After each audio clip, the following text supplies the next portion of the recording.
Bonjour, bienvenue sur Venez Raisonnant. Nous sommes très heureux d'être avec vous dans ce Désapprendre pour y apprendre pour répondre à une question d'une connaissance adventiste qui, malgré notre désaccord, on a toujours des échanges un peu clairs et nets. Et la question, c'était de savoir, de montrer réellement quelle est la différence entre le Jésus que l'adventiste, parce que cette personne étant convaincue que l'adventiste présente le vrai Jésus, et je lui expliquais tout ça. Bon, j'ai voulu faire une vidéo pour pouvoir montrer ça à tout le monde parce que ça peut sembler souvent bizarre lorsque je dis le Jésus adventiste n'est pas le Jésus biblique. C'est pas pour attaquer l'adventisme, c'est pour dire quelque chose qui est véridique en fait. Et je vais le démontrer dans cette vidéo. Et comme je dis toujours, c'est très important de toujours mettre à l'idée que le but de nos vidéos, ce n'est pas contre quiconque. On n'est pas là on ne cherche pas des vues, on n'est pas monétisé. J'aime mieux répéter, peut-être ça va vous déranger pour certains, mais je préfère répéter. On ne cherche pas de vues, on ne cherche pas la reconnaissance, on ne cherche pas un titre, quoi que ce soit. Ça ne nous intéresse pas du tout. L'objectif, c'est de pouvoir échanger avec les textes clairs, d'étudier, de se poser des questions. Il y a des choses que je croyais chez les adventistes et que je ne crois plus en étudiant au fur et à mesure, et je remercie Dieu pour ça. Et je ne peux pas rester silencieux. Je vois certains adventistes nous dire, mais pourquoi vous parlez des adventistes? Mais ils ne viennent jamais parler lorsqu'on parle des catholiques, lorsqu'on parle des témoins Jéhovah, des mormons bientôt, des évangéliques bientôt, et pentecôtistes, tout ça, ou de l'islam et le catholicisme. Ils vont pas venir parler, ils vont seulement parler parce qu'on ne doit pas toucher à tous ces cas les gars adventistes. Et moi, je trouve ça dommage parce que l'adventisme passe le temps à critiquer d'autres dénominations. Et je veux aussi attirer l'attention pour certaines personnes qui viennent souvent dire, oh oui, mais il faut prêcher l'évangile, arrêter de parler de l'adventisme. Je veux leur dire d'abord de se calmer et de se poser une question. Je pense que c'est difficile parfois d'allumer le cerveau pour réfléchir, pour sortir de sa zone de confort. N'oubliez pas que Jésus, lorsqu'il venait prêcher sur le royaume de ceux sur la terre, il a dénoncé les fausses doctrines des Sadducéens et des pharisiens. Paul, qui croyait au judaïsme, il a dû changer d'avis. Et dans le livre de Galates, tout ça, il a dénoncé les fausses doctrines. Dénoncer l'erreur, ce n'est pas attaquer des personnes, c'est seulement ceux qui sont endoctrinés qui sont en colère. C'est seulement ceux qui sont insécures dans le salut en Christ qui vont chercher à nuire à celui qui parle la vérité. Et c'est ce qui s'est passé dans la Bible. Donc, si on a fait cela avec le bois sec, le bois vert, pardon, qui est Jésus, combien de fois le bois vert et sec que nous sommes les pécheurs? Donc, c'est pour rappeler à ces personnes-là, gars, si vous n'êtes pas obligé de venir regarder les vidéos. Si vous ne voulez pas sortir de votre zone de confort, vous posez des questions rationnellement, utilisez votre cerveau, la matière grise que Dieu a donnée gracieusement. Alors, si vous voulez rester dans l'endoctrinement et suivre seulement un son de cloche, vous êtes libre. Nous aimons tout le monde. Mais soyons quand même clairs dans notre esprit que arrêtons de voir les attaques personnelles, mais de voir plutôt, est-ce que ce que ce pécheur dit, est-ce que c'est une matière à réflexion? Est-ce que je peux m'asseoir et de réfléchir bibliquement, sortir de la vision de ma dénomination? Ça pourrait aider beaucoup de personnes. La dénomination ne sauve personne. Donc, c'est pourquoi, et vous voyez, ceux qui viennent commenter ici le désaccord sont majoritairement ceux des adventistes. Est-ce qu'il y a un problème? Oui, il y a un problème. Parce qu'ils ne viennent jamais parler des témoins Jéhovah. Nos matériels sont pris par beaucoup d'adventistes lorsqu'on parle de témoins Jéhovah. Oh oui, là, oui, on va montrer aux témoins Jéhovah, c'est les fausses doctrines. Mais quand on touche l'adventisme, on a l'impression qu'il y a une sainteté dans l'adventisme qu'il ne faut pas toucher. Non, non, non, non. Voilà ce qu'un message d'un adventiste qui nous écrit avant de répondre à la question. Il nous envoie des longs mails et des mails et des mails. Il nous dit, nous les adventistes, nous adorons pas le soleil. Même si nous utilisons des années solaires d'origine païenne. Heureusement, il reconnaît, OK, pour calculer 2300 matin. Nous sommes meilleurs que les catholiques qui observent le dimanche et qui est le jour du soleil. Vous comprenez? Nous avons donc le devoir de critiquer la bête qui est la papauté, qui est morte, voilà, en 1798, soit 46 ans avant 1844, le jugement investigatif. Nous sommes l'Église du reste, qui avons l'esprit de prophétie qui est déjà présent auprès des gens. Je ne sais pas si vous comprenez un peu ma démarche, parce que l'adventisme, beaucoup, pas tous, parce qu'il y a des gens nobles que je dis toujours, adventistes qui ne croient même plus aux écrits d'Ellen White. Ils sont nombreux que je connais. qui ne veulent même plus savoir, qui posent des questions. Et les pasteurs, il y a les pasteurs honnêtes qui le disent. Récemment, on a des témoignages qui disent, on ne peut pas vous répondre bibliquement. Alors, imaginez ceux qui viennent souvent commenter, c'est parce que dans l'esprit de l'adventisme, vous êtes meilleur que les autres. Vous êtes meilleur que les autres. Ce que ce monsieur dit sincèrement, il est sincère quand il le dit, hein. C'est pas parce que, c'est pas, je ne pense pas qu'il y ait une prétention. Certes, on a construit la prétention, mais il est sincère lorsqu'il le dit. Donc, c'est pourquoi les adventistes ne supportent pas du tout la remise en question de leur doctrine, mais ils sont prêts pour vouloir remettre en question la doctrine des autres personnes. Alors, dites-moi où c'est écrit. Comprenez? Alors, venons sur notre sujet. Jésus, qui est le Jésus adventiste? Lorsque je le dis comme ça, les gens me disent, mais l'adventiste prêche Jésus. Et je vous dis, les amis, moi, je croyais. Mais le Jésus adventiste n'est pas le Jésus biblique.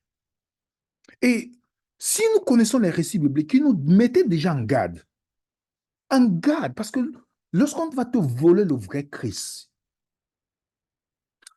c'est un danger pour ta croissance spirituelle. Voilà ce que Paul dit dans 2 Corinthiens 11.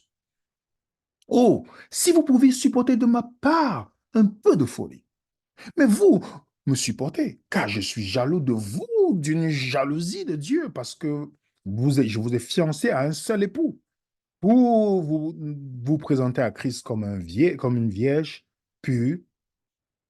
Toutefois, de même que le serpent séduisit Ève par sa ruse, je crains que vos pensées ne se corrompent et ne se détournent de la simplicité à l'égard de Christ. Car si quelqu'un vient vous prêcher un autre Jésus que celui que nous avons prêché, comprenez bien? Est-ce que vous comprenez, Paul dit qu'il y a des gens qui vont venir prêcher quoi?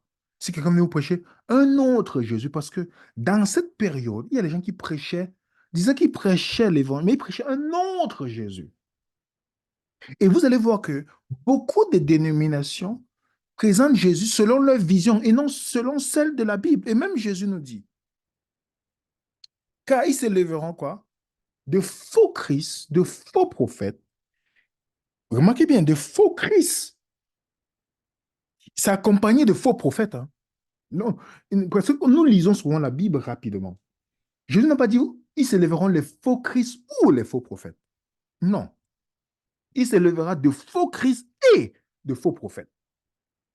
Vous allez voir que tous les faux prophètes modernes viennent avec une vision de le Christ. Tous les faux prophètes. Vous lisez le verset 11 de Matthieu 24. Donc, chaque faux prophète vient, il va vous présenter un Christ qui est différent. Comment vous allez savoir? Ça, mais il y a d'autres caractéristiques pour savoir que c'est les faux prophètes. On a démontré que tous ces prophètes modernes ne sont pas. Ils sont dans la prophétie de Matthieu 24, verset 11, des faux prophètes.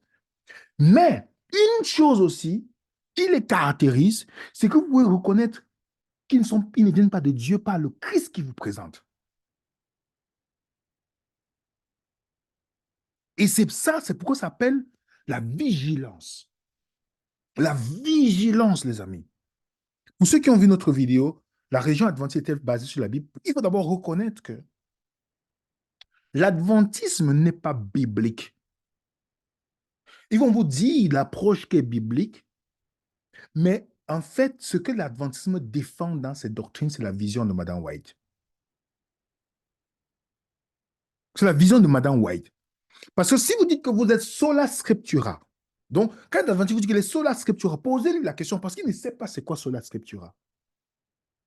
L'adventisme ne rentre pas dans le critère de sola scriptura. Je répète, la religion adventiste n'est pas sola scriptura et beaucoup de théologiens adventistes le savent. Et c'est une gêne dans l'adventisme. C'est comme, vous savez, quand un grain de sable est dans votre chaussure, c'est comme cette gêne-là, en fait.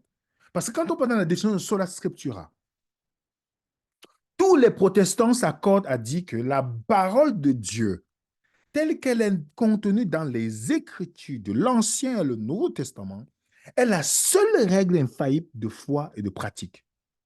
Dans Systématique théologie de Charles Hodge. Est-ce que vous comprenez que ce qu'il dit ici, c'est que pour que quelqu'un puisse dire nous sommes sur la scriptura, la Bible doit être la seule référence. Mais dans l'adventisme, non. L'adventisme a une doctrine. C'est-à-dire que vous voulez être baptisé adventiste. Vous devez reconnaître Ellen White. Il y a une doctrine qui est consacrée. Dites-moi, Jésus dans Matthieu 28, je parle de la logique ici, les amis. Soyons toujours raisonnables. Quand Matthieu 28 était écrit, quand Jésus allait prêcher, annoncer la bonne nouvelle, baptiser au nom du Père du Fils, dites-moi, est-ce que Madame White existait? Est-ce que Jésus a dit, vous devez reconnaître un prophète pour vous baptiser? Même Jean-Baptiste, le plus grand des prophètes, vous êtes baptisé aujourd'hui, on ne vous a jamais dit de reconnaître Jean-Baptiste. Je parle du plus grand des prophètes que Jésus lui-même dit dans Matthieu 11. Est-ce qu'on vous dit de reconnaître Paul? Est-ce qu'on vous dit de reconnaître Pierre pour vous baptiser? Est-ce que vous devez étudier d'abord Paul pour vous baptiser? Est-ce que vous devez étudier Jean-Baptiste pour vous baptiser? Ou Élie? Dites-moi, les amis. Non. Mais dans l'Adventure, vous devez étudier Madame White. Il y a une doctrine, les 28 doctrines fondamentales. Il y a une qui est Madame White, je vous lis. La prophétie fait partie des dons du Saint-Esprit. Ce dont est l'une des marques distinctives de l'Église du reste. Et c'est manifesté dans le ministère de Ellen White. Les écrits de cette messagère du 7e jour sont encore une source constante de vérité qui fait autorité et procure à l'Église l'encouragement, directive, instruction, répréhension. Il stipule que la Bible est le critère auquel convient de soumettre tout instrument. Remarquez bien comment on te trouble. Madame White, vous partez dans le site adventiste, vous allez voir, on dit déclaration de confiance, ce qui est souligné en bleu. Nous réaffirmons notre conviction que ces écrits sont d'inspiration divine. Est-ce que l'inspiration divine a des erreurs, comme on l'a démontré? Véritablement centré sur le Christ, oui. Quel Christ? C'est ça la question. Fondé sur la Bible? Non, ce n'est pas fondé sur la Bible. Plutôt que de remplacer la Bible, il va le caractère normatif de l'Écriture, corrige les interprétations inexactes de celles-ci. Donc, les écrits de Mme White sont là pour corriger les interprétations bibliques. Est-ce que vous comprenez le poids que cette dame a dans l'adventisme? Donc, l'adventisme n'est pas sur la scriptura. Il y a les écrits de la loi. Si vous montrez un adventiste qu'il n'y a pas quatre dîmes, il y a quatre dîmes et qu'il n'y a pas la dîme du Nouveau Testament, il va sortir les écrits de Madame White parce que la Bible n'est pas la seule chose qui suffit. L'adventisme a besoin de se raccrocher des écrits de Madame White pour justifier certaines doctrines comme du 144, certaines fausses doctrines alignées. Vous ne pouvez pas le soutenir bibliquement. Ils savent que si on enlève Madame White, ça s'écoule, l'adventisme. Et la première délivrance d'un chrétien, c'est adventiste sincère, c'est lorsqu'il se rend compte que Madame White est l'erreur. Quand il se détache de Madame White, vous allez voir qu'il va découvrir la Bible autrement et encore plus, d'une manière magnifique. Voilà ce que Madame White dit. Si le peuple de Dieu n'étudie pas ces messages qui lui sont envoyés de temps en temps, il est coupable de rejet des lumières. Vous me dites, si, est-ce que c'est la Bible? Elle va dire quelque part, oui, lisez la Bible. Les adventistes vont vous donner seulement les citations où on dit lisez la Bible. Mais ils ne vont pas vous donner les citations embarrassantes. Si vous ne lisez pas les écrits de Madame White, vous rejetez la lumière. Donc, ceux qui sont nés avant Madame White, c'est terrible pour eux. Des instructions précieuses ont été données à notre peuple dans le livre que j'ai été chargé d'écrire. Combien étudient ce livre? La lumière que Dieu a donnée peut être considérée avec indifférence et incrédulité, mais cette lumière condamnera tous ceux qui n'ont pas choisi de l'accepter. Vous comprenez bien? Donc, on ne peut pas dire. Il y a une dissonance cognitive. Ah, lisez la Bible. Eh, Madame, on dit de lire la Bible. Et on dit, c'est que tu ne lis pas ses écrits. Tu es condamné, les amis. Tu es condamné. C'est pourquoi toucher Madame White pour beaucoup, c'est comme toucher la Vierge Marie pour les catholiques. C'est énorme. Pourtant, maintenant, lorsque je vous envoie un témoignage d'avertissement, de reproche, beaucoup d'entre vous déclarent qu'il s'agit simplement de l'opinion de Sir Watt. Vous avez ainsi insulté l'Esprit de Dieu. Imaginez, vous êtes simple d'esprit. Et quelqu'un vous dit ça, que vous croyez sincèrement que vous êtes dans la vérité. Est-ce que vous allez acheter ce livre en cascade? Parce que vous ne voulez pas insulter l'Esprit de Dieu? L'ennemi cherchera à séduire les âmes de la vérité, mais tous ceux qui croient que le Seigneur a parlé par l'intermédiaire de Sir White et lui a donné un message et sera à l'abri des nombreuses illusions qui surgiront ces derniers jours. C'est Madame White qui va vous protéger des illusions. C'est ces écrits qui vont vous protéger des illusions des derniers jours. Vous comprenez bien? Quelle est une petite lumière pour diriger les gens vers la grande lumière? Vous savez que la grande lumière qui est Jésus dans Jean 8, verset 5, vous pensez que quand vous avez Vous avez besoin de torches ou de lampes si vous avez le soleil qui brille dans la journée? Pas du tout. Quelle lumière? Donc, l'objectif, c'est que tout ce que je dis, vous ne restez pas comme ce qui est fait dans beaucoup de dénominations où les gens viennent comme des spectateurs. Mais que vous preniez votre Bible, que vous soyez prêt à avoir l'esprit des Bériens, de vous asseoir, de prendre note. Même si vous êtes adventiste, que vous dites que vous n'aimez pas venir, il n'y a pas de problème, ça ne nous dérange pas. En tout cas, moi particulièrement, ça ne me dérange pas. Je dors tranquillement avec ça. Mais au moins de grâce, la seule chose que je peux vous demander, pécheur que je suis, qui a besoin uniquement de la grâce de Dieu, c'est de prendre note, si vous êtes adventiste, de vérifier. Vous dites, Seigneur, est-ce que ça c'est vrai? Je vais vérifier. Si ce n'est pas vrai, je suis prêt à suivre, te suivre, Seigneur, peu importe. Si vous vous dites ça, vous êtes sincère, je pense que vous allez arriver à une bonne conclusion dans votre vie, dans votre démarche spirituelle. OK? Donc, je vais mettre certaines notes sur Telegram, mais vérifiez. C'est très important. Alors, le Jésus adventiste, venons-en. Première chose que vous devez savoir sur le Jésus adventiste, que vous n'allez pas voir dans la Bible, c'est que Jésus était adventiste du septième jour, pour les adventistes. Et c'est confirmé par leur prophétesse. Écoutez ce qu'elle dit. La Medical Missionary, page 49. Le Christ était un adventiste du septième jour, à tout égard. Bon, maintenant, avant de ça, on est dans l'introduction, on appelle ça le plat d'entrée. Maintenant, posons-nous une question simple. Est-ce que vous pouvez bibliquement montrer que Jésus était adventiste du septième jour? Parce que pour être adventiste du septième jour, vous devez croire à Madame White. S'il était adventiste du septième jour, il devait déjà présenter Madame White en disant qu'il y a une personne comme Madame White qui va venir, ça et ça, vous devez croire en elle. Est-ce que vous avez vu ça dans la Bible? Est-ce que Jésus a dit que le sceau de Dieu, c'est le sabbat? On nous dit que dans Jean 6, il avait le sceau de Dieu, mais ce n'est pas le sabbat. Est-ce que Jésus était adventiste? La première question, ça c'est la première chose que quelqu'un va dire, mais comment il peut dire ça? C'est quoi être adventiste septième jour? Jésus a mangé le poisson, non? Madame a dit voilà, Jésus a fait des choses que les adventistes ne peuvent pas faire. Est-ce que Jésus est adventiste septième jour? La réponse, non. Tu peux le démontrer? Non. OK. Voilà une prophétesse qui l'a dit. Maintenant, une autre chose, Jésus n'était pas égal à son Père. Si c'est la vérité que vous cherchez, vous allez prendre les citations que je vous donne, allez vérifier et vous asseoir, réfléchir sans influence quelconque. Parce que moi, je vous ai dit, j'ai relu tout ce qui est sur l'adventisme. Je suis encore en train de relire, comme je suis en train de faire la lecture chez les témoins Jéhovah. Vous allez voir tous les documents que je vais vous donner.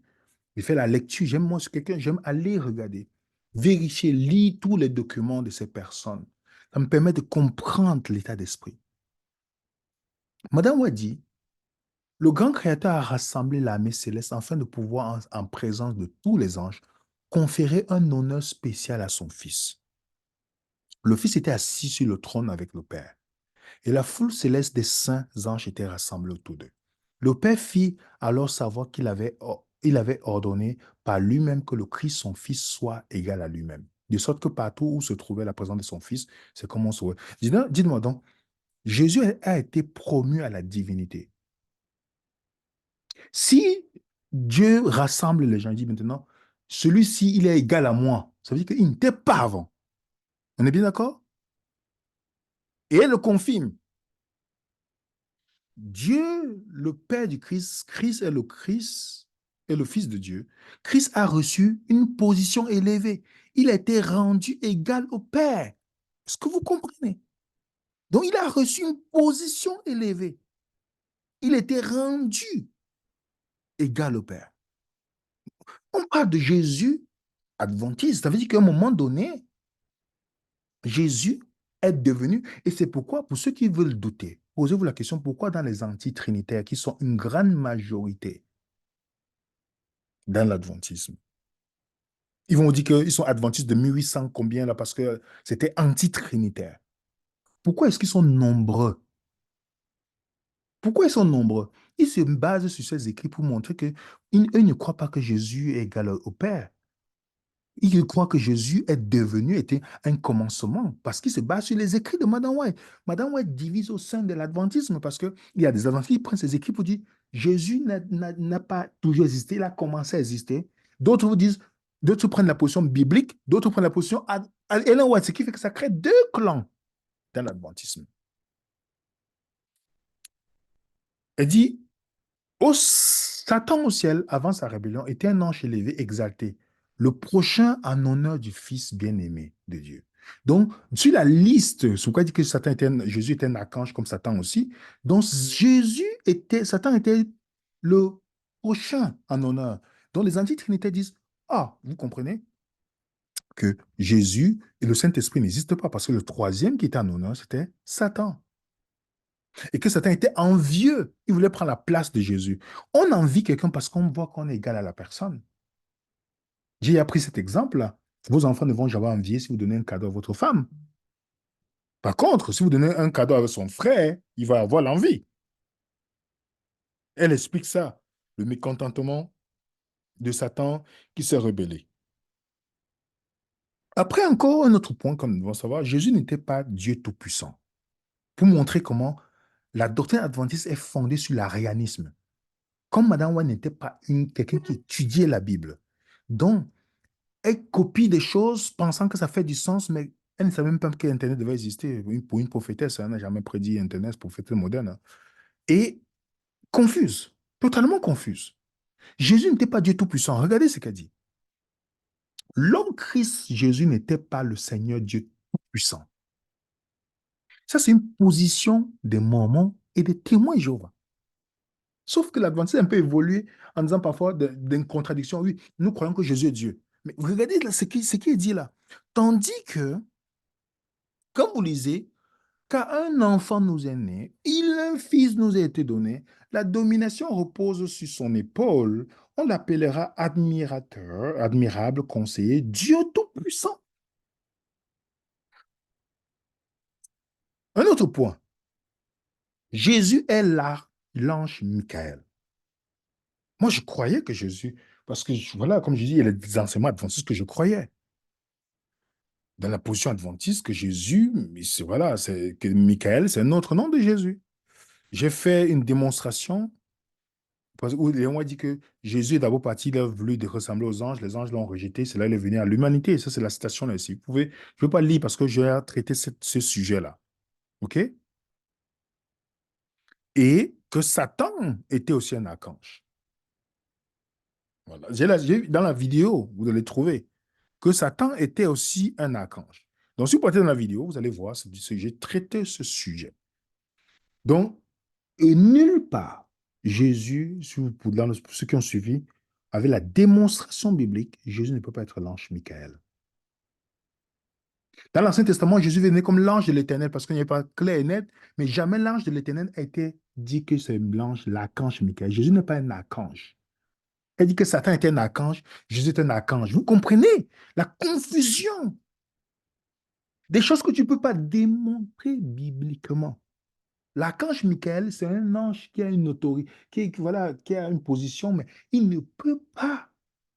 Et puis, Madame White dit qu'il y a plusieurs archanges. Donc, Jésus a seulement été élevé parmi tant d'autres. Vous comprenez l'hérésie que ça donne. Je parle, je vous dis, je parle à des adventistes qui écouteront. Ce n'est rien contre vous, mais c'est des choses qui sont tellement dangereuses à croire. Puisque vous ne voyez pas le danger qui est derrière. Et dit par exemple que ce n'est pas Jésus qui porte le péché de l'humanité. Pour Madame White, le Jésus de l'adventisme, il est l'archange Michael, il n'est pas égal à Dieu, il n'est pas Dieu tout-puissant, il ne porte pas le péché de l'humanité. Pour l'adventisme, c'est Satan qui porte les péchés finaux de l'humanité. De même que le prêtre, enlevant les péchés du sanctuaire, les confessait sur la tête du bouc émissaire, ainsi le Christ placera tous ses péchés sur Satan. Qui porte les péchés de toute l'humanité finalement? C'est Satan. C'est Satan. Beaucoup d'adventistes croient que Satan, c'est le bouc émissaire. Moi-même, je croyais à ça. Elle dit, l'agneau seront effacés des registres du ciel et ils seront placés sur Satan, le bouc émissaire. Je fais la vidéo là-dessus en disant le transfert de ces péchés sur Satan qui portera la peine finale. On confesse les péchés d'Israël sur le bouc émissaire est amené, Jésus traverse le temps, ok, on confesse, on met sur le bouc émissaire. J'ai donné toutes ces citations-là. Satan non seulement porte le poids et le châtiment des péchés, mais les péchés de toute l'armée rachetée avaient été placés sur lui. Je vais vous montrer la position biblique adventiste, mais dans la vidéo, même certains adventistes m'ont appelé, m'ont dit, je suis d'accord avec l'explication qui a été donnée. Je suis profondément d'accord que nous sommes dans l'erreur sur le sujet. J'ai dit, ah, vous avancez, c'est bien. C'est bien. Moi-même, j'y croyais. Donc, ce n'est pas un problème contre quiconque. C'est juste que quand tu découvres qu'une chose est fausse, moi, je sais pas, je l'ai dit en public, si je me trompe, je viendrai devant vous. Je vais me cacher. Je ne suis pas un peureux, en fait. Je ne suis pas un peureux. Je ne suis pas quelqu'un qui attend, oui, on va venir. Non, moi, je vais venir en public vous le dire si je me trompe. Je me suis trompé sur l'archange Michael parce que je croyais, je vais faire la vidéo pour vous montrer pourquoi c'est faux. Sur le bouc émissaire, je voulais faire aussi. Donc, c'est tout à fait logique parce que je ne suis pas la vérité. C'est Jésus qui est la vérité. C'est pourquoi, quand je discute avec les gens, ça ne m'intéresse pas leurs opinions. Je le dis souvent dans les commentaires. Ne venez pas vous dire, oui, moi, je pense. Ça ne m'intéresse pas. Nous, c'est les faits. Si vous avez les faits qui sont clairs et nets, moi, je change d'avis. Je change d'avis. Donc, Jésus ne porte pas les péchés finaux de l'humanité. Dans Ésaïe 53, on a démontré, déjà, le bouc émissaire participe à l'expiation. Donc Satan participe à l'expiation de l'humanité. Il n'est pas si méchant que ça. Alors, donc, pour ceux qui sont curieux, allez, inutile de commenter, regardez la vidéo et vous allez voir avec les démonstrations, avec les textes bibliques. Jésus est blanc de peau. La Bible ne nous dit rien sur la couleur de peau de Jésus. Et même si elle devait nous donner la couleur de peau, il était sémite. Donc, il ne peut pas être blanc de peau. Parce que là, dans l'évangile, c'est Jésus, Dieu ne vient pas pour la couleur de peau, il vient sauver. On doit ressembler dans le caractère à Jésus. Mais Madame White, dans une conférence devant les Noirs américains qui souffraient de ségrégation aux États-Unis, Madame White, pour les encourager, dit, ne vous inquiétez pas. C'est pourquoi vous avez que dans les adventistes, il y a les conférences blanches et conférences noires, parce que l'adventisme supporte le racisme. Et le racisme qui est dans, il y a les églises blanches et les églises noires. Les blancs et les noirs ne doivent pas se marier, comme Madame White dit, parce que ça faisait l'amalgation, parce que les noirs étaient considérés comme les animaux. Elle dit même que les anciens esclaves, ça veut dire que si vous êtes descendant d'esclaves, vos grands-parents n'iront pas dans le ciel. Ils ne seront pas sauvés. Elle le dit. Si j'ai déjà mis la citation là, pour ceux qui ont regardé la vidéo sur Madame White était raciste, je démontre ça, les amis. Ça, c'est des choses qui sont choquantes pour quelqu'un qui dit prophète moderne. Elle dit à ces noirs, pour les encourager, dans le ciel, il n'y aura pas de couleur différente, car vous serez blanc comme Jésus. Pour parler de la couleur de peau. Il n'y aura pas de couleur. Vous ne vous inquiétez pas de votre couleur. Vous serez comme les blancs. Donc, vous comprenez? Parce elle suivait les gens qui étaient racistes à l'époque. C'est un chrétien qui disait que le déluge est venu de mariage mixte. Et comme je vous dis, ce n'est pas quelqu'un qui étudiait la Bible, Madame White. Si vous connaissez la psychologie de Madame White, pour ceux qui écrivent, la psychologie de Madame White, c'est quelqu'un qui voulait se mettre devant. Elle voulait à tout prix avoir une autorité. Et elle a bien rencontré son mari. Les deux avaient la même personnalité de vouloir faire quelque chose pour se mettre en avant. Jésus, la Bible ne nous dit pas ça. Vous demandez le texte biblique. Donc, vous voyez que le Jésus adventiste, chaque fois que vous faites son portrait robot, il s'éloigne du Jésus biblique. Un autre point.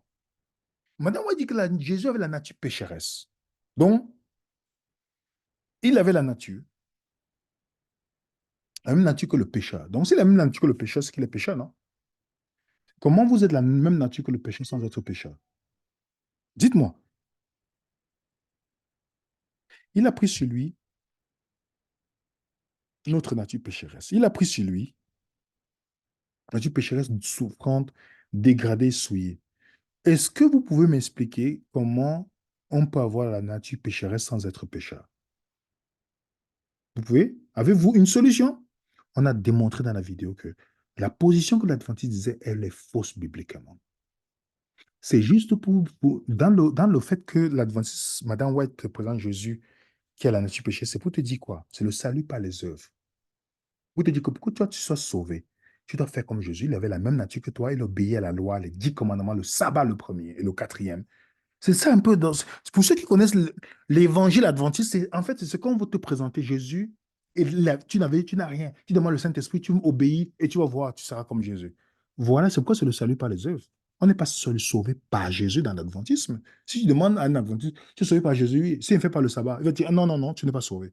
Vous allez voir, parce que le sabbat, c'est le sceau de Dieu dans l'adventisme. Pourtant, aucun texte du Nouveau Testament le dit. Donc Jésus est la nature pécheresse, pourtant Satan n'avait aucun pouvoir sur lui. Satan a le pouvoir sur vous et moi, n'est-ce pas? On nous dit le saint enfant. Montre-moi qui est né, on a dit le saint enfant. Quel enfant naît saint? La Bible te dit, celui qui n'a point connu le péché, il est devenu péché à la croix. Jésus était à la croix qu'il a porté le péché de l'humanité. Mais comment quelqu'un qui n'a pas un bagage d'études bibliques peut venir dire le contraire? Hébreu, chapitre 7 te dit, il nous convenait en effet d'avoir un sacrifice, souvent un sacrificateur comme lui, saint, innocent, sans tache, séparé des pécheurs, en plus élevé que dans les cieux. Remarquez bien, Jésus est séparé, il est sans tache, donc pour montrer qu'il n'a pas de péché. Et c'est pourquoi il pouvait offrir le sacrifice une seule fois, les autres pouvaient, il fallait tout le temps. Le Jésus de Madame White n'est pas le Jésus biblique. Le Jésus adventiste n'est pas le Jésus biblique. Le Jésus qui a la nature pécheresse comme nous, le Jésus qui est blanc, le Jésus qui n'est pas égal à Dieu, le Jésus qui n'est pas le Dieu Tout-Puissant, le Jésus qui est adventiste. On ne le voit pas dans la Bible jusqu'à maintenant. Encore un autre point pour montrer le Jésus adventiste n'est pas le Jésus biblique, c'est que Madame Ouad dit que les adventistes croient dans cette étude du sanctuaire que Jésus portait les clochettes d'or. Madame Ouad le dit. Jésus revêtit alors des habits précieux. Je vais lire. Il me fut montré ce qui se passa au ciel en 1844. Oui, oui, elle voyait seule, hein, comme Mohamed, hein, quelque part. Ils ont toute la vision. À la fin des périodes prophétiques, lorsque Jésus acheva son ministère dans le lieu saint et en ferma la porte, de profondes ténèbres entouraient ceux qui avaient entendu et rejeté les messages de son retour. Il le perdit de vue. Jésus revêtit alors ses habits précieux. Il avait autour de la bordure de sa robe une clochette d'or, une grenade. Une clochette d'or et une grenade. À ses épaules était suspendu un pectoral artistiquement travaillé. Vous voyez, en fait, voilà la description que Madame Watt vous donne. Jésus est un sacrificateur aaronique. Et il a les clochettes que vous voyez là. Est-ce que vous savez que il n'y avait que les sacrificateurs aaroniques qui avaient les clochettes parce que c'était des pécheurs, tandis que Jésus est de l'ordre de Melchisédek qui n'est pas pécheur. Pourquoi les sacrificateurs aaroniques mettaient? Les adventistes savent pas faire la différence. Hein. Quand ils vous parlent de sanctuaire, pas de sacrificateurs, ils ne vont jamais vous expliquer c'est quoi la différence entre sacrificateur Melchisédek et sacrificateur Aaron. Parce qu'ils ne savent pas à cause de Madame White. Jésus est un sacrificateur aaronique. Les clochettes que vous voyez là, c'était pour mettre ça sur le sacrificateur aaronique pour qu'il ne meure pas. S'il meurt, on va voir que les cloches ne sonnent plus, on le tire. Est-ce que Jésus, comme Jésus de Madame White, est un pécheur, il a la nature pécheresse, pourtant il est notre substitut, hein, et non, comment vous comprenez pourquoi dans l'adventisme, il y a une vision totalement biaisée de Jésus? Pourquoi Jésus a besoin de mettre les clochettes dans le ciel devant le Père? Pourtant, les clochettes étaient le symbole que le sacrificateur est un pécheur, donc il peut pécher à tout moment dans le sanctuaire et mourir. Donc, si vous êtes quelqu'un qui, quand vous êtes sur l'adventiste, vous posez la question, comment c'est possible? Bon, maintenant, deuxième chose, est-ce que j'ai une référence biblique qui montre ce que Madame White a décrit? Quand vous voyez la description de Jésus dans le ciel, on ne parle jamais de ça. Vêtu d'une robe longue, ayant une ceinture d'or sur la poitrine. C'est dans l'Apocalypse 19. Il était revêtu d'un vêtement de teint de sang, revêtu de fin lin blanc pur. Il avait sur son vêtement et sur sa cuirasse un nom écrit Roi des rois, Seigneur des seigneurs. Est-ce que vous avez vu les clochettes? Ce que je vous montre là, aucune référence biblique. Ça veut dire que quelqu'un qui est sensé, je parle de quelqu'un qui a vraiment tout son esprit, ça veut dire quelqu'un qui a encore la possibilité de pouvoir se poser des questions. À ce niveau, dirait, mais je n'ai pas besoin des écrits de cette dame parce qu'elle me corrompt l'esprit. Elle me corrompt l'esprit, en fait. Elle me corrompt l'esprit. Jésus ne peut pas avoir ses vêtements. C'est pourquoi Jésus, adventiste, est selon l'ordre d'Aaron. L'adventiste ne sait pas faire la différence. Regardez quand les adventistes vous parlent de Jésus. Voilà ce que vous voyez comme photo. Comme un prêtre. Il est blanc, comme Madame White. Il reste sur la vision de Madame White, hein. Pourtant, on ne parle pas de la couleur de peau ni son visage, hein. Avec la barbe entourée, avec les vêtements de Aaron. Vous comprenez? Avec les vêtements de Aaron. Comment Jésus, en plus, regardez la contradiction, avant même d'aller loin. Si vous êtes quelqu'un qui étudie la Bible, j'aime prononcer parce que il y a des gens qui lisent la Bible, il y a des gens qui étudient la Bible. Ça fait deux choses différentes. Si j'insiste là-dessus, c'est parce que les détails sont vraiment, vraiment importants. Si vous décrivez Jésus comme il est habillé, comme vous voyez là, en fait, vous êtes dans une grosse erreur. Laissons d'abord que l'ordre de Melchisédek. Si Jésus est aaronique alors, c'est que ça, c'est une grosse erreur déjà. Si vous considérez que Jésus comme Aaron. Parce que dans le lieu très saint, comme Madame White le dit ici, comme vous voyez, Jésus est parti faire le ministère après du 144, dans le lieu très saint. Le sacrificateur ne s'habillait pas avec les vêtements, avec le bleu, toutes ces choses. Il mettait seulement une tunique en fin lin. Quand ils entraient dans le lieu très saint, les prêtres aaroniques, ils ne s'habillaient pas avec tous les trucs sur les poitrines. Non. Ils s'habillaient en blanc, comme vous voyez à l'image du monsieur en blanc. Et non avec le bleu et toutes ces choses-là. Donc, non seulement l'adventisme se trompe, ça veut dire que beaucoup d'adventistes, regardez les millions qui ne font même pas la distinction, ils vont dire que nous croyons au sanctuaire, nous sommes forts dans le sanctuaire. J'ai montré ça à un autre. J'ai dit, montre-moi, explique-moi. Alors, il n'était pas capable. Et vous montrez comment Jésus est. Jésus n'est pas un sacrificateur, n'est pas un prêtre de l'ancienne alliance. Pas du tout. Pas du tout. Il n'est pas Aaron. Pas du tout. Jésus est un prêtre de la nouvelle alliance, dont selon le Melchisédek, que je vous dis, beaucoup d'Adventistes ne se connaissent pas. Je vous lis quelques extraits. Écoutez bien. Si la perfection avait été possible par le sacerdoce lévitique, donc Aaron, car c'est sur ce sacerdoce que reposait la loi donnée au peuple, donc les 10 commandements inclus, pour ceux qui ont étudié, on a fait déjà le texte, qu'en est-il encore besoin qu'il parût un autre sacrificateur selon le Melchisédek et non selon l'ordre d'Aaron? Vous comprenez ce que le texte dit ici? On n'est pas sur la loi. La loi repose sur le sacerdoce lévitique. La loi que vous voyez, les 613 lois, parmi lesquelles les 10 commandements pour Israël. Parce que les lois morales existaient avant Israël. On a déjà expliqué ça pour ceux qui ont vu la série sur la loi. On a démonté les arguments adventistes sur la loi. Démonté. Jésus est venu avec l'ordre de Melchisédek. C'est pourquoi il dit dans Jean 13, je vous donne un nouveau commandement. Si vous lisez tout ce que les apôtres ont donné comme loi dans le Nouveau Testament, c'est en fait c'est basé sur le nouveau commandement de Jésus. Et le sabbat n'est pas parmi. Vous pouvez choisir de vous reposer si vous voulez, mais que vous faites ce que vous voulez, mais on adore Dieu tous les jours. Ce n'est pas un jour d'adoration. On adore Dieu le dimanche, le lundi, le mardi, mercredi, jeudi, vendredi. On adore Dieu tous les jours. Hum. Et il continue. Il nous convenait en effet d'avoir un souverain sacrificateur comme lui, saint, innocent, sans tache, séparé des pécheurs, dont les autres sacrificateurs, plus élevé que les cieux, qui n'a pas besoin, comme les souverains sacrificateurs, d'offrir chaque jour des sacrifices, d'abord pour ses propres péchés, ensuite pour ceux des autres. Ceci, il a fait une fois pour toutes en s'offrant lui-même. Vous comprenez? Jésus n'est pas comme ces sacrificateurs qui ont besoin d'offrir les sacrifices pour eux-mêmes et qui doivent faire tous les jours les sacrifices. Jésus a fait déjà le sacrifice. Une seule fois, c'est fini. Et Jésus est sans tâche, séparé des pécheurs. Des pécheurs.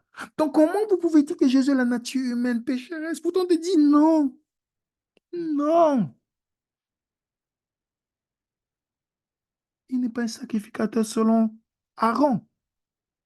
Et insistez là-dessus devant vos amis adventistes, parce qu'ils ne savent pas faire la différence.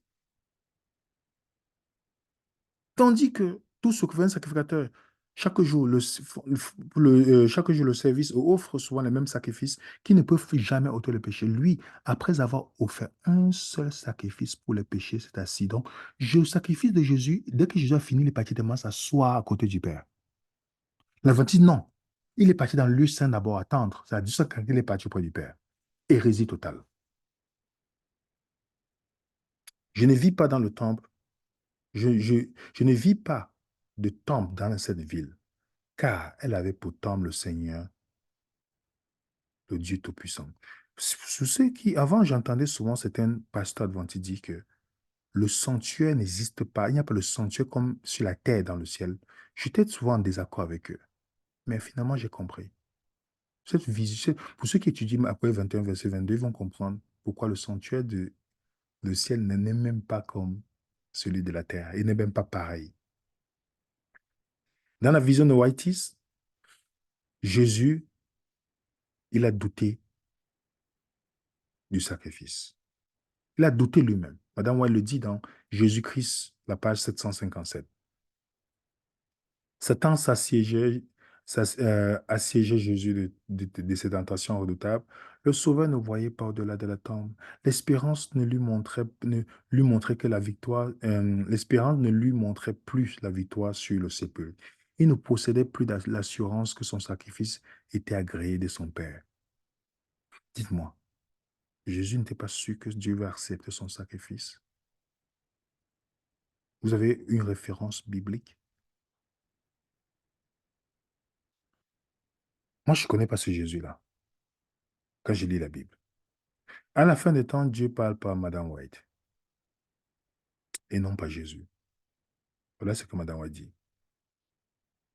Dans les temps anciens, Dieu a parlé aux hommes par la bouche des prophètes et des apôtres. De nos jours, il leur parle par le témoignage de son esprit. Donc, c'est Madame White. Est-ce que vous avez une référence biblique qui montre que Hébreu 1 a changé? Est-ce que tout ce que je vous donne là, je veux que les ceux qui veulent commenter, je ne veux pas votre avis, votre opinion. Commentez avec référence en me disant, à la fin des temps, Dieu parle par Madame White, comme elle a dit.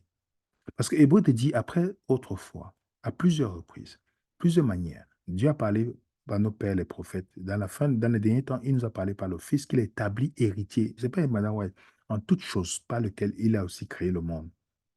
Est-ce que vous avez une référence qui prédit Madame White, bibliquement, Madame White va venir? Si vous avez une référence qui montre qu'à la fin des temps, Dieu parle par Madame White. Si elle était si importante à la fin des temps, pourquoi Dieu n'a pas dit? Dieu a dit bien, le consolateur vous enseignera toutes choses. Il n'a pas dit Madame White. Il devait mettre, donc, dans la Bible adventiste, on doit mettre alors Ellen White. C'est elle le consolateur. Parce que c'est le seul que Jésus a dit que quelqu'un va venir après lui. C'est le seul. Les musulmans disent que c'est Mohamed.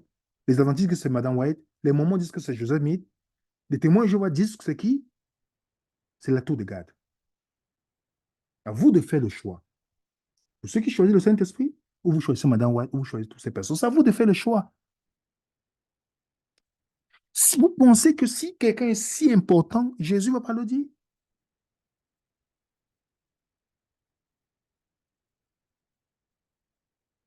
Madame White dit que le Christ est entré dans le lieu très saint lors de son ascension. Lorsque le Christ a commencé son ministère là-haut, sur le trône de son Père, ce trône se trouvait dans le premier appartement du sanctuaire. J'ai à démontrer que, bibliquement, personne ne peut me donner un texte biblique qui vous montre que le trône de Dieu se trouve dans le lieu saint. Donnez-moi la référence biblique. Ne me dites pas ce que vous pensez. Donnez-moi la référence biblique. Avez-vous vu un exemple dans la Bible où le trône de Dieu se trouve dans le premier appartement? Ça détruit ça détruit la doctrine adventiste du sanctuaire. Elle dit, ainsi la scène s'ouvrait le commencement du ministère du Christ et à ce moment-là, le trône de Dieu se trouvait dans le premier appartement. Après, dit qu'il, après 1844, Jésus est parti dans le lieu très saint. Mon frère, on a démontré dans cette étude que Mme White est dans l'erreur. Totalement sur ce sujet. Je vous dis, je vous montre des contradictions, des contradictions. Le Jésus là, ce n'est pas le Jésus de la Bible. Le Jésus de la Bible, on te dit quoi? Que c'est, on te dit, c'est Pierre qui dit. Pierre qui était avec Jésus, hein, pas quelqu'un qui est né en. Voilà. Pierre qui était avec Jésus dit, cet était une figure du baptême qui n'était pas la purification des souillures du sang, du corps, mais l'engagement d'une bonne conscience envers Dieu.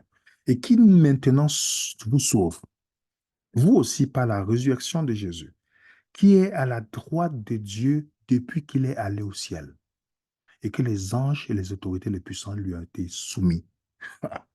Qu'est-ce que Dieu avait dit pour Jésus? Monte ici, je ferai, assieds-toi à ma droite, et tes ennemis, je ferai tes ennemis ton marchepied, donc ils te seront soumis.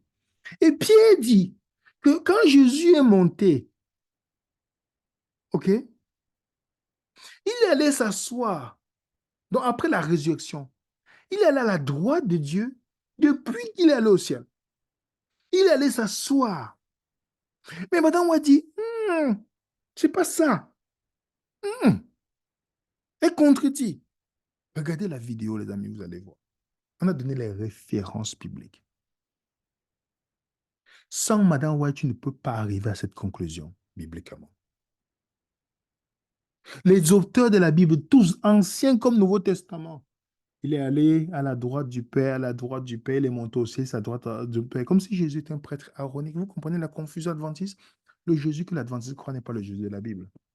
C'est pourquoi il est victime des écrits de Madame White.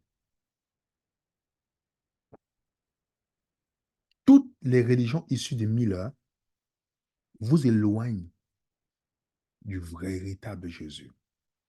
Parce que Miller avait le faux Jésus. Si vous étudiez comme la vision de Miller de Jésus, de Dieu, c'est catastrophique. Et ça a impacté toutes ces religions-là.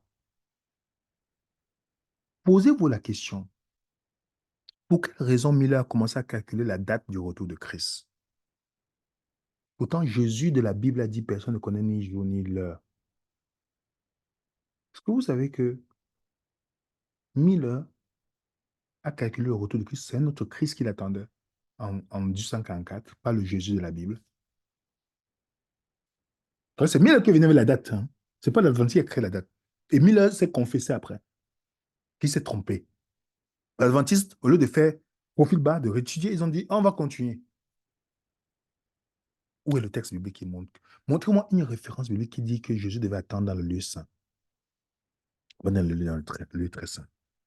Je parle de quelque chose que moi, je me suis trompé sur cette question-là. Quand j'ai commencé, comme j'ai dit, mais les Adventistes, ils se sont trompés aussi. Je vous dis, la première doctrine qui a fait ce que je remette la doctrine adventiste, c'était d'abord la dîme. Je vous donne un témoignage qui est vrai. Quand j'ai discuté avec le juge, il m'a dit qu'il y a 4 dîmes. J'ai commencé à compter ça. Il me dit que la dîme, si vous êtes chrétien, vous ne pouvez pas demander la dîme. Parce que la dîme n'est pas l'argent. J'étais choqué ce jour. Mais mon esprit était dans mon esprit. Je n'arrive pas à dormir. Je me suis levé et dit, bon, il faut que je trouve la réponse à cette question. J'ai commencé à étudier. Je me rends compte qu'il y a 4 dîmes, mais que les pasteurs adventistes parlent d'une seule dîme et que la dîme n'est pas l'argent. Je commence à poser les questions. On dit, on va te faire, je commence à insister, je commence à faire des présentations là-dessus. On dit, il faut qu'on, la solution, comme le pasteur dit, il faut qu'on fasse taire ce jeune homme-là parce qu'il peut nous causer un trouble ici. Comme ils avaient décrété. C'est ce qu'ils ont fait. Et je dis, je les remercie pour ça parce que grâce, au lieu de dire qu'on va étudier avec ce jeune homme pour lui montrer l'erreur, mais quand ils ont commencé à vouloir m'attaquer, ça m'a permis de comprendre qu'en fait, Christ n'est pas dans l'adventisme. Parce que la réaction de beaucoup d'adventistes, quand on attaque, c'est toujours d'être agressif envers la personne. Ce n'est pas de voir, de dire, on va s'asseoir pour étudier. C'est juste de changer de comportement avec la personne. Et pour moi, hein, c'est le meilleur argument que tu peux me donner. C'est de me montrer un caractère qui ne ressemble pas à Jésus dans ta façon de fonctionner avec moi. Je te dis, tu perds en crédibilité. Je suis quelqu'un de hyper. S'il y a quelqu'un que tu ne dois pas faire comme des trucs, des comportements, moi, je suis parmi ces personnes-là, en fait. Ça veut dire que ce que tu vas faire là, je n'aime plus entendre tout ce que tu vas me dire, en fait. Rien que le fait du comportement que, au lieu de dire, on va changer cordialement, respectueusement, toutes ces choses, tu perds directement devant mes yeux, tout ce que tu vas dire, je n'entends plus, en fait. C'est fini. Parce que j'ai fait le débat avec les imams, j'ai fait le débat avec d'autres personnes. Et quand j'ai rencontré un imam qui peut faire le débat, j'ai dit, je n'ai même plus besoin de discuter avec. Rien que votre comportement me montre tout. Quand il y a quelqu'un qui ouvre, je remercie d'ailleurs ce pasteur qui a accepté de faire le débat sur la dîme, bien on n'est pas d'accord et qu'il ne pouvait pas démontrer, mais je respecte qu'il a pris le courage pour venir. Et c'est ça que nous devons comprendre, les amis. Le Jésus, ce n'est pas un problème contre des personnes. Quand vous n'êtes pas d'accord, vous pouvez juste avoir un respect simple. Dire à la personne, OK, je vais évaluer ce que vous dites. Je vais revérifier. OK, est-ce qu'on peut discuter pour que je te donne mon point? Ça, on avance facilement dans un débat, les amis. Dans un échange. Le débat n'est pas d'humilier quiconque, c'est de pouvoir que tout le monde témoigne si c'est vrai, ce que nous disons est vrai avec les textes et tout le monde juge. C'est ça le point du débat.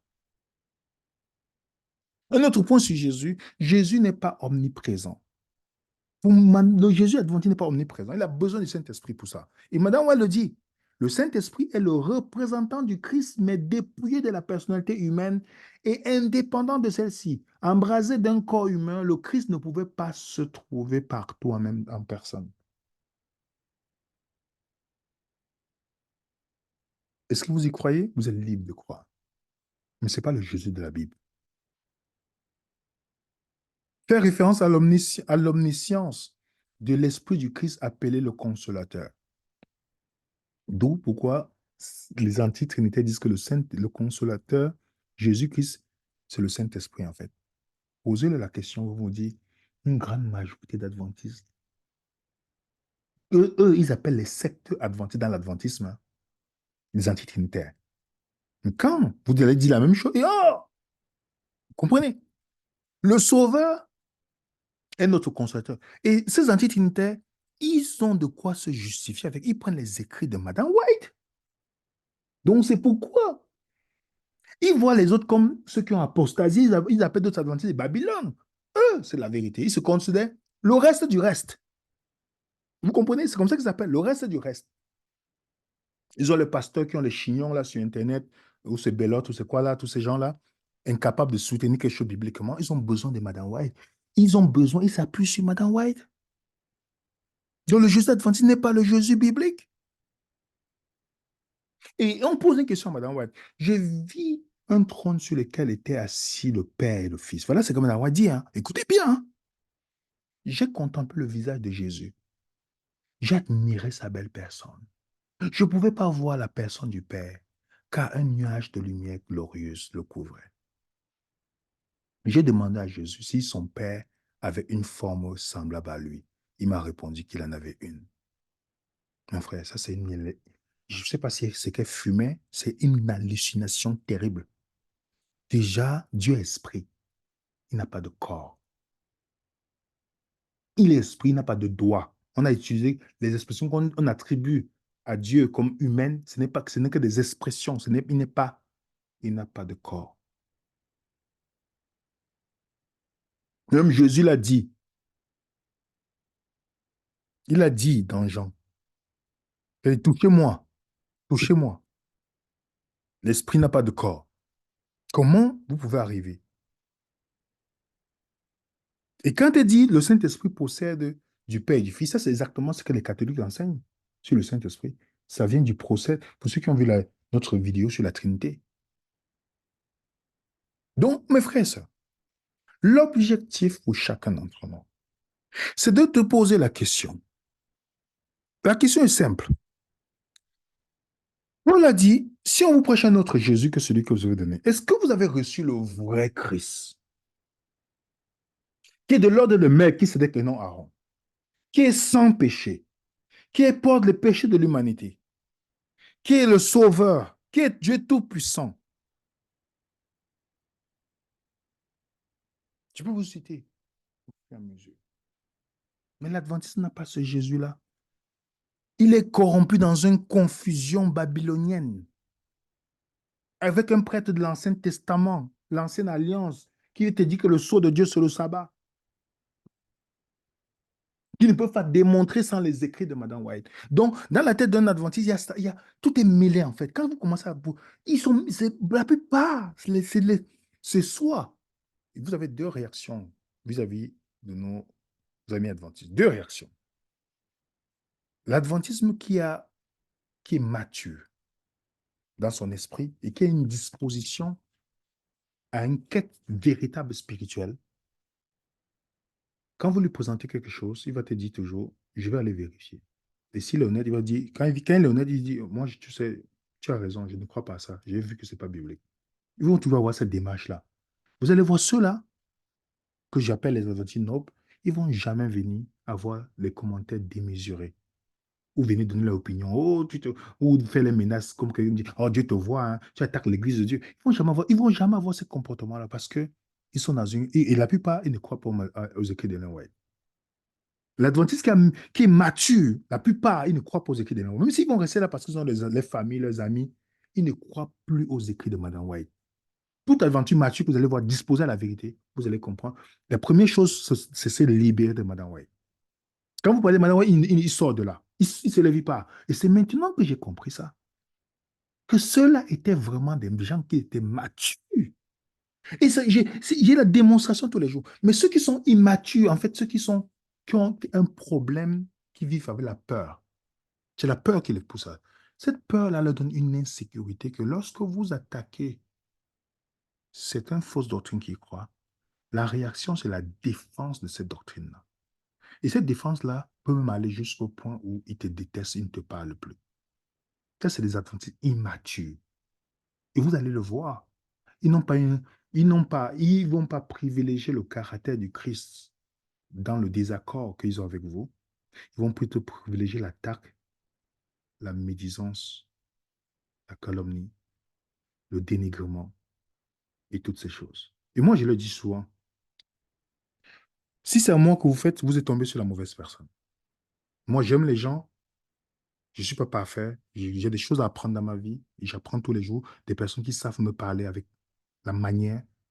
Même un enfant peut me dire quelque chose. Je vous dis toujours, hein, les gens que je peux mettre à côté de ma vie comme ça, m'éloigner d'eux, c'est les gens qui parlent toujours, qui sont instables émotionnellement. Quand les gens sont instables émotionnellement, même tout ce que je peux avoir respect pour vous, je vais toujours vous respecter, hein, mais je suis obligé de m'éloigner. Ça, c'est ma théorie dans la vie, parce que je ne veux pas perdre mon temps dans des trucs émotionnels, ça ne m'intéresse pas. Mais si je me trompe et que toi, tu penses que je me trompe, je suis ouvert si tu viens. Tu me parles, même si, peu importe ton âge, que tu aies 5 ans, et que tu me dis, je ne suis pas d'accord avec ça, ou tu as fait ça, je ne suis pas d'accord, je vais dire, je m'excuse. Si je me trompe, je vais dire, je m'excuse. Je n'ai pas un problème avec ça. C'est-à-dire que si tu n'es pas d'accord avec moi, la manière avec laquelle tu me parles, ça change tout. C'est-à-dire que je vais être disposé, même si on n'est pas d'accord, hein, mais mon oreille sera tendue. Mais dès que je vois certaines personnes qui commencent à parler comme ça, je vous dis, les amis, je vais te dire les choses telles qu'elles sont, parce que je ne suis pas, c'est pas une insulte, je vais te dire quelque chose tel. Parfois, vous allez penser que c'est Dieu, mais ce n'est pas Dieu. C'est que je n'ai pas dit race de vipères aux gens comme Jean-Baptiste ou votre père le diable, mais je vais te parler comme il faut. Parce que le plus important, est-ce que nous avons le vrai Jésus? pour sortir, pour démêler toutes ces choses-là. Si ce que je dis est faux, vous vous apportez les références. Vous dites, voilà les références, c'est faux. Madame White, lui, elle ne croit pas, mais l'adventiste, vous me démontrez parce que Madame White, il y a une doctrine sur elle. Donc, vous ne pouvez pas vous débarrasser d'elle. Alors, si l'adventiste dit qu'ils sont dans la vérité, pourtant la Bible dit que la Bible est basée sur la vérité. L'Église de Dieu est basée sur la vérité. L'Église de Dieu, un Timothée. Alors, montrez-moi pourquoi est-ce que il y a beaucoup d'hérésie dans l'adventisme. Est-ce que vous pensez que, même, ils ne rentrent même pas dans les caractéristiques de l'Église du reste. Ils ne rentrent pas bibliquement, sauf dans l'esprit d'un adventiste endoctriné qui va croire à ça. Donc, quand je reviens sur le mail de cette personne qui nous écrit en disant que l'adventiste a l'autorité, ils sont meilleurs. Nous avons donc le devoir de critiquer la bête, tout ça. Ok. Nous avons le devoir. On ne peut pas les critiquer. Mais eux, ils peuvent. Ça montre comment on est tous endoctrinés. C'est là un endoctrinement terrible. Même Jésus, on a critiqué Jésus. Même Jésus. En tout cas, en conclusion, les faux Christ viennent avec les faux prophètes. Les faux prophètes viennent avec les faux Christ, pour ainsi bien dire. Tous ces faux prophètes, Madame White, Joseph Smith, William Miller et bien d'autres, ils ont le faux Christ. Même les prophètes protestants que tu voyez aujourd'hui, là, charismatiques, ils ont tous un Christ qui n'est pas le Christ biblique. Et je ne comprenais pas Matthieu 24 quand je l'ai lu en grec. J'ai dit, wow! Ils s'élèveront des faux Christ, des faux prophètes. Donc, qui amène? J'ai dit, wow, je ne comprenais pas.